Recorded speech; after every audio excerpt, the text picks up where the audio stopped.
we're ready to go, we'll get straight into it. Of course, joining us this evening is Marco Jansen, who would like to take the first question. Ken? Well bowled, Marco.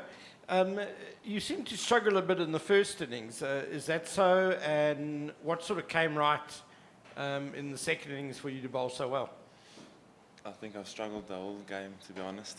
No, they've asked me a similar question now. I feel like I've been not as consistent as I should be, if that makes sense, regarding line and length. But yeah, that's probably part of the game. And then at the end of the day, what's important is the wickets column from a bowling perspective. But yeah, for me it was just to try and stay in the battle and not give up or not show negative body language, if that makes sense. So for me it was just, I know everything wasn't clicking.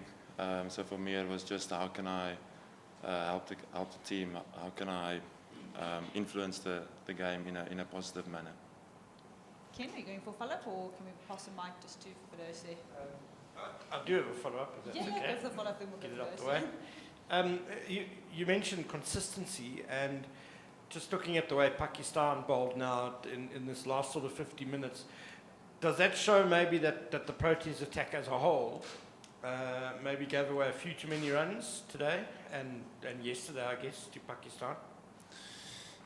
So that first half an hour period, or myself in particular, felt like the pitch was a lot flatter. The ball wasn't moving as much, where now the ball was nipping quite a bit and there was a bit of uneven bounce. So from a length, 2 or 3 balls like shot from a length and then 1 or 2 kept a bit low. But we know that happens here at Supersport Park, so it wasn't like it was something new. I just think in our first half an hour period, we were just a touch too full, a touch too short. But yeah, I think 148 or whatever the total is, I don't think that's too much on this particular pitch. If they got a 200 or 220 plus, I definitely think that would have been a lot more challenging. Firdous? Marco, well, you mentioned things were maybe not really clicking, and some of the balls that got wickets maybe wouldn't have got wickets on other days. Just can you tell us a little bit about that, and what it's like when you're seeing maybe not such great balls, but you're still getting the results? Yeah, that's it's a tricky one, because you always want you train every day to hit that fourth stump or off stump line, and then on that particular length, whatever your length is. So on the day, if things aren't clicking, like I said earlier, it's not really about how you feel. It's about how you can impact the game in a positive way, whether that is just to try and take wickets or whether that's trying to keep the run rate down, because those things happen. Same thing with a batter. You play and miss, or you're not hitting the ball in the middle of the bat, then you have to find a way to perform, because at the end of the day, that's what counts, and that makes a difference in my point of view. Was there any point in that spell where you took the 3 wickets where you felt like, okay, I'm feeling like things are clicking a little bit, or was it all just a bit hit and miss? Yeah, when was it? Yesterday, when I got the 3-4 over spell, 3 of the 4 overs I felt good. The ball was going through nicely. I felt like I had a lot more energy on the ball. The ball was carrying nicely through to Kyle, and then the last over, 2 or 3 balls didn't click as well. But yeah, like I said, I just went to bed thinking, okay, cool, how can I benefit the game in a positive way? And I would like to think I did that today. Keenan, then Telford. I'm Marco, well bowled. Just yesterday, you didn't take the new ball. I think you bowled the 16th over. And then today also, I think you were only introduced in the 15th over of the day. Just what, we're so used to seeing you with the new ball alongside KG. What was the thinking around that? I'm not too sure what the thinking was around that, but yeah, for me, it's not about whether you open the bowling or whether you take the new ball, whether you first change, second change, whatever the case may be. We're all in this team to win. So wherever the captain seems fit, where he wants to introduce you to the game, that's his call and that's his responsibility, and that's what he's gonna.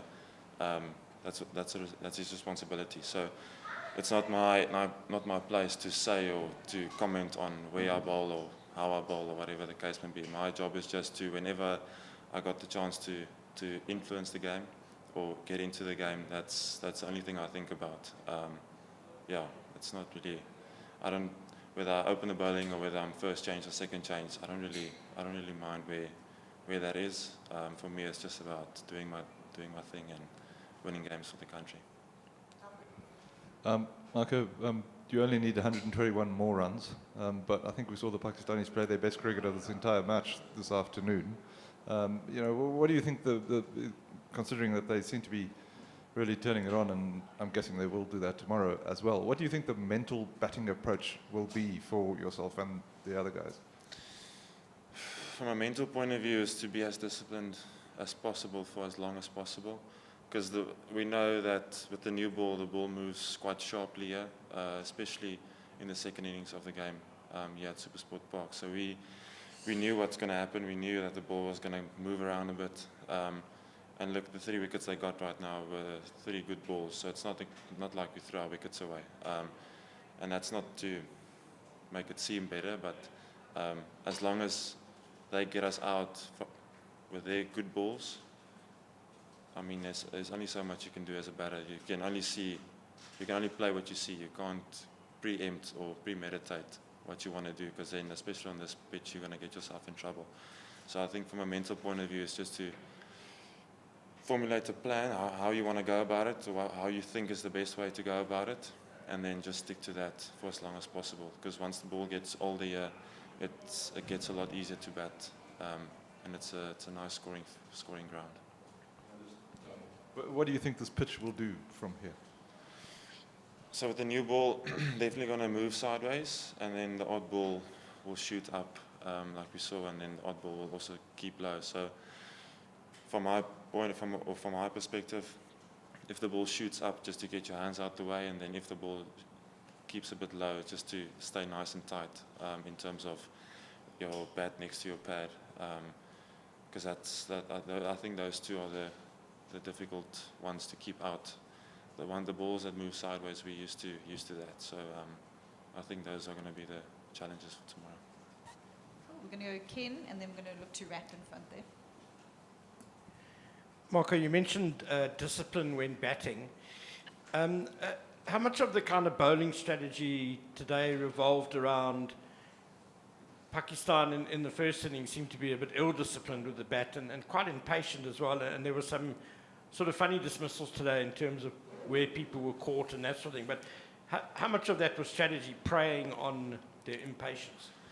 Yeah, so we know some of their batters, or most of their batters, they like to play a positive brand of Test cricket. So we know that if we stick to our lines and lengths, they might leave 1 or 2, but their tendencies are they might leave 2 or 3 or 4 balls, and then they'll go at 1. So we always knew that we're in the game, and then we always know that there's something's going to happen, especially if you string 1 or 2 good overs after one another. So for us, like it was just to keep nice and patient, and keep on that hard length, because like I said earlier, the ball tends to shoot up or keep low, and that's the challenges for the batters. One last one in front. Hey Marco, I just want to know, obviously any wicket is a special wicket, and at the end of the day you got 6 wickets. Can you just tell us what went through your mind when you got the wicket on the full toss? Obviously there's a few, as I said, any wicket is a great wicket, and some you remember for a long time, but some are also quite a bit of luck on your side. So what went through your mind with that one? Yeah, so I wanted to go for the Yorker, but yeah, I obviously missed it by a shin length. But no, the plan was just to go short at the batter, because it looked like from a foolish length he committed nicely, and he was very decisive in what shots he wanted to play. So the idea was to see what he does with the short ball tactic. And once I think I bowled the first 2 balls was over the head, so you can only bowl two short balls, and then I just thought to myself, why not try a Yorker? At the end of the day, people can say what they want. He missed it, and it's a wicket, so I'm happy for that. Great. That concludes the press conference. Thank you very much, everyone. Start on their way. Thanks, guys.